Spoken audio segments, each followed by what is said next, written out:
നമസ്കാരം. ഇന്നത്തെ special recipe വന്നിട്ട് വിനായക ചതുർത്ഥിക്ക് ഉണ്ടാക്കുന്ന ഒരു സ്വീറ്റാണ്. അപ്പോൾ ഇതിനെ വന്നിട്ട് നോർത്തിലൊക്കെ മോദക് എന്ന് പറയും.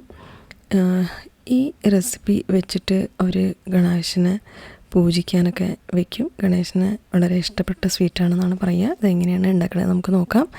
ഇത് ഞാൻ വന്നിട്ട് തോരമ്പരിപ്പ് വെച്ചിട്ടാണ് ഇതിൻ്റെ ഫില്ലിംഗ് റെഡിയാക്കുന്നത്. ഇവിടെ ഞാൻ 100 ഗ്രാം തോരമ്പരിപ്പാണ് എടുത്തിരിക്കുന്നത്. കുക്കറിലിട്ടിട്ട് നമുക്ക് ഒരു വിസിലടിച്ചെടുക്കാം. ഒരു വിസിലടിച്ചതിന് ശേഷം നമുക്ക് തോരമ്പരിപ്പിനെ ഒന്ന് നോക്കാം.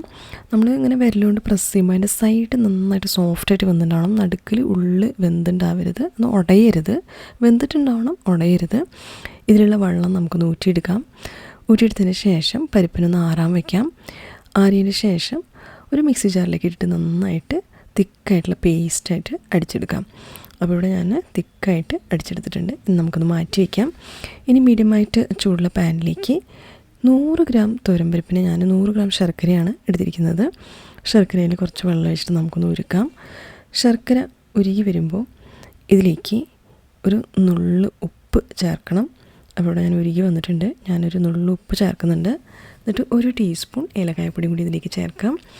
ഉപ്പിനെയും ഏലക്കായപ്പൊടിയും ശർക്കരയിൽ നന്നായിട്ടൊന്ന് മിക്സ് ചെയ്യണം. നന്നായിട്ട് മിക്സ് ചെയ്തതിന് ശേഷം 1/2 കപ്പ് ഫ്രഷായിട്ട് തുരുവിയ തേങ്ങ ഇതിലേക്ക് ഇട്ട് കൊടുക്കാം. തേങ്ങേനെ ശർക്കരയിൽ നന്നായിട്ടൊന്ന് വേവിച്ചെടുക്കണം. ഇത് വന്നിട്ട് ഏകദേശം 50 ഗ്രാം തേങ്ങ ഉണ്ടാവും. തേങ്ങ നന്നായിട്ട് വെന്ത് വരുമ്പോൾ നമ്മൾ ഈ അടിച്ച് വെച്ച തോരമ്പരിപ്പിൻ്റെ പേസ്റ്റ് ഉണ്ടല്ലോ, അതിനെ ഇതിലേക്ക് ഇട്ട് കൊടുക്കാം. എന്നിട്ട് നന്നായിട്ടൊന്ന് യോജിപ്പിച്ചെടുക്കണം.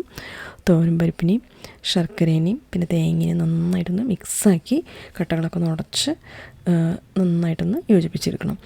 യോജിപ്പിച്ചെടുത്തതിന് ശേഷം കുറച്ച് കട്ടിയിൽ വേണം ഇതിനെടുക്കാൻ. കുറച്ച് ഫ്ലെയിം ഹൈയിൽ വെച്ചിട്ട് അടി പിടിക്കാണ്ട് കട്ടിയാക്കി എടുക്കണം. അപ്പോൾ നമ്മുടെ ഫില്ലിങ് റെഡി ആയിട്ടുണ്ട്. ഇത് നമുക്ക് സൈഡിൽ നാറാൻ വയ്ക്കാം. അതിനുശേഷം നമുക്കൊന്ന് അരിമാവ് കുഴയ്ക്കാം. അരിമാവ് കുഴയ്ക്കാൻ വേണ്ടിയിട്ട് ഞാനിവിടെ കുറച്ച് വെള്ളം അടുപ്പത്ത് തിളപ്പിക്കാൻ വെച്ചിട്ടുണ്ട്. വെള്ളം നന്നായിട്ട് തിളച്ച് വരുമ്പോൾ ഫ്ലെയിം ലോ ആക്കാം. 1 കപ്പ് അരിമാവ് ഞാനൊരു ബൗളിലേക്ക് ഇട്ടെടുക്കുകയാണ്. ഇതിലേക്ക് പാകത്തിന് ഉപ്പ് ചേർക്കാം. ഉപ്പിനെയും അരിമാവിനെയും ഒന്ന് നന്നായിട്ടൊന്ന് മിക്സ് ചെയ്യാം. എന്നിട്ട് വേണം ഇതിലേക്ക് തിളച്ച വെള്ളം ഒഴിച്ച് കുഴച്ചെടുക്കാൻ. അപ്പോൾ നന്നായി മിക്സ് ചെയ്തതിന് ശേഷം തിളച്ച വെള്ളം ഇതിലേക്ക് ഒഴിച്ചെടുക്കണം. തിളച്ച വെള്ളം നമ്മൾ ഈ അരിമാവിലേക്ക് ഒഴിക്കുമ്പോൾ മാവ് വെന്തിട്ട് അതിങ്ങനെ നമുക്ക് കുഴയ്ക്കാൻ പറ്റുന്ന പാകത്തിലേക്ക് വേണം ആക്കിയെടുക്കാൻ. അപ്പോൾ കുറേശ്ശെ വെള്ളം നമുക്ക് തിളച്ച വെള്ളം ഒഴിച്ചിട്ടൊന്ന് ഈ കയ്യിൽ വെച്ചിട്ടൊന്ന് ഇളക്കാം. ചൂടുള്ള കാരണം കൊണ്ട്. അതിന് ശേഷം ഒന്ന് ആറി വരുമ്പോൾ വെള്ളമൊക്കെ പാകമായി നമുക്ക് തോന്നുമ്പോൾ ഒന്ന് ചൂടാറുമ്പോൾ നമുക്ക് കൈ വെച്ചിട്ട് തന്നെ കുഴച്ചെടുക്കാം. നന്നായിട്ട് യോജിപ്പിച്ചെടുക്കണം. ഇതിനെ യോജിപ്പിച്ച് എടുത്തതിന് ശേഷം കുറച്ച് വെളിച്ചെണ്ണ പരട്ടിയിട്ട് ഉണങ്ങാണ്ടിരിക്കാൻ വേണ്ടിയിട്ടൊന്ന് വെളിച്ചെണ്ണ അതിന് മേലൊന്ന് പരട്ടി കൊടുക്കാം. നമുക്കവിടെ മാവിടെ റെഡി ആയിട്ടുണ്ട്. ഇത് വന്നിട്ട് ഇതാണ് നമ്മൾ അച്ച് ഉപയോഗിക്കുന്നത് കുഴക്കട്ട ഉണ്ടാക്കാൻ വേണ്ടിയിട്ട്. അച്ചിനെ ഒന്ന് വെളിച്ചെണ്ണ വെച്ചിട്ടൊന്ന് നമുക്കൊന്ന് ഗ്രീസ് ചെയ്തെടുക്കാം. വെളിച്ചെണ്ണയാണ് ഏറ്റവും നല്ല ഓപ്ഷൻ. നല്ലൊരു മണവും നല്ലൊരു ടേസ്റ്റും ഉണ്ടാവും വെളിച്ചെണ്ണ വെച്ച് നമ്മൾ അച്ചിനെ ഗ്രീസ് ചെയ്യുമ്പോൾ. അതിനുശേഷം നമുക്ക് അച്ചിനെ ഒന്ന് അടച്ചിട്ട് ടൈറ്റായി പിടിച്ച് നമ്മൾ ഈ കുഴച്ച് വെച്ച മാവിനെ ഇതിലേക്ക് വെച്ച് ഇട്ടുകൊടുക്കാം.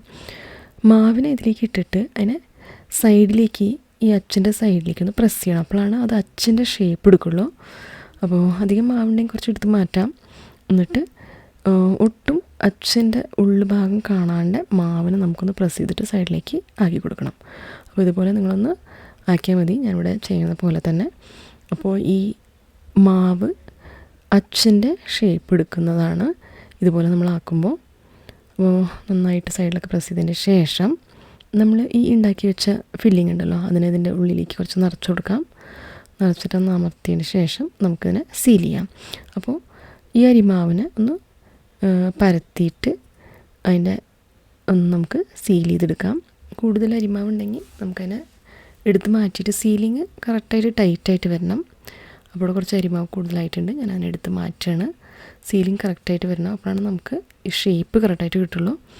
അപ്പോൾ അരിമാവ് കൂടുതലുള്ളത് എടുത്ത് മാറ്റി ഒന്ന് നമുക്കൊന്ന് അമർത്തി ടൈറ്റായിട്ട് എന്നിട്ട് നമുക്ക് പതുക്കനെ ഈ അച്ചിനൊന്ന് തുറക്കാം. നമ്മുടെ അരിമാവ് നല്ല ഭംഗിയായിട്ടുള്ള ഈ അച്ഛൻ്റെ ഷേപ്പ് എടുത്തിട്ടുണ്ട്. ഇതുപോലെ ഭംഗിയായിട്ടുള്ള കുഴക്കട്ടകൾ നമുക്കൊന്ന് ഉണ്ടാക്കിയെടുക്കാം. ഞാനിവിടെ സ്റ്റീമിങ് ട്രേനെ ഒന്ന് ഗ്രീസ് ചെയ്തെടുക്കുന്നുണ്ട് വെളിച്ചെണ്ണ വെച്ചിട്ട്. നമ്മൾ ഉണ്ടാക്കി വെച്ച ഭംഗിയായിട്ടുള്ള കുഴക്കട്ടകളിനെ സ്റ്റീം ചെയ്യാൻ ഇതിലേക്ക് വെച്ച് കൊടുക്കാം. സ്റ്റീമർ റെഡി ആകുമ്പോൾ നമ്മൾ ഈ സ്റ്റീമിങ് ട്രെയിൻ അതിലേക്ക് ഇറക്കിയിട്ട് ഒരു 10 മിനിറ്റ് മീഡിയം ഫ്ലെയിമിലൊന്ന് സ്റ്റീം ചെയ്തെടുക്കാം. 10 മിനിറ്റ് സ്റ്റീം ചെയ്തതിന് ശേഷം നമുക്ക് തുറന്നു വെക്കാം. നമ്മുടെ ടേസ്റ്റി ആയിട്ടുള്ള കുഴക്കട്ടകൾ ഇവിടെ റെഡി ആയിട്ടുണ്ട്. ഇതിനെ നമുക്ക് ഒരു പ്ലേറ്റിലേക്ക് മാറ്റാം. എന്നിട്ട് ഗണേശനെ പൂജിക്കാൻ വെക്കുകയാണെങ്കിൽ നമുക്ക് പൂജിക്കാൻ വെക്കാം. വിനായകന് മുന്നേ കുറച്ച് ഇതിന് മേലെ നെയ്യ് ഒഴിച്ചു കൊടുക്കാം. അപ്പോൾ നല്ല ടേസ്റ്റ് കുറച്ചും കൂടി കിട്ടും. അപ്പോൾ നമ്മൾ ഈ കുഴക്കട്ട ഉണ്ടാക്കുമ്പോൾ നമുക്ക് ഏത് ഫില്ലിങ് വേണമെങ്കിൽ നമുക്ക് വെച്ചിട്ട് കുഴക്കട്ട ഉണ്ടാക്കാൻ പറ്റും. ഈ തോരമ്പരിപ്പിൻ്റെ ഫില്ലിങ് ഉണ്ടാക്കുമ്പോൾ പ്രത്യേകം നമ്മൾ എന്താണ് ശ്രദ്ധിക്കേണ്ടതെന്ന് വെച്ചാൽ, തോരമ്പരിപ്പിനെ കുക്കറിൽ അടിക്കുമ്പോൾ ഒറ്റ വിസിൽ വെച്ചിട്ട് അടിക്കാൻ പാടുള്ളൂ. അപ്പോഴാണ് നമുക്കതിനെ കട്ടിയായിട്ട് അരച്ചെടുക്കാൻ പറ്റുള്ളൂ.